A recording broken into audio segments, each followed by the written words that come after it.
America అధ్యక్షుడు Trump పై అక్కడి ప్రజలు తిరుగుబాటుని చేస్తున్నారు. ఒక సొంత దేశంలోనే ట్రంప్ పై తీవ్ర వ్యతిరేకత వస్తున్నట్టు తెలుస్తుంది. అధిక టారిఫ్ల వల్ల అమెరికాకే ఎక్కువ నష్టం అని చెప్పి వాళ్ళందరూ ఆందోళన చేస్తున్నారు. అలాగే ట్రంప్ నిర్ణయాలన్నీ కూడా చాలా తీవ్రంగా వాళ్ళు తప్పుపడుతున్నారు.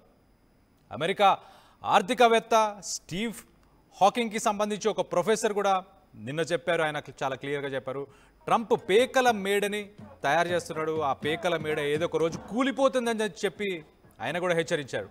సో భారత్ జోలికి వెళ్ళొద్దంటూ కూడా చాలామంది నిపుణులు కూడా సూచిస్తున్నా కూడా భారత్పై, చైనాపై, బ్రెజిల్, కెనడా, ఇలా మెక్సికో ఇలాంటి అన్ని దేశాల మీద 10 నుంచి 60% సుంకాలని ఆయన విధించాడు. సో దాని ఎఫెక్ట్ అమెరికాలో ఉండే ప్రజల మీదనే పడుతుంది. కాబట్టి ఆ ప్రజలంతా ఇప్పుడు నిరసన తెలియజేస్తున్నారు. వాళ్ళందరూ బయటికి వచ్చి ప్లకార్డులు పెట్టి ట్రంప్ వద్దు, ట్రంప్ ఒక ఇన్కాంపిటెంట్ అంటే ఒక చేతకాని వాడు, అతను సరిగ్గా పాలన చేయలేకపోతున్నాడు, అలాగే ఒక క్రూవెల్ పర్సన్ అని చెప్పేసి ఆ ప్లకార్డ్స్లో కూడా రాసుకొని వచ్చి వాళ్ళంతా నిరసన తెలియజేస్తున్నారు.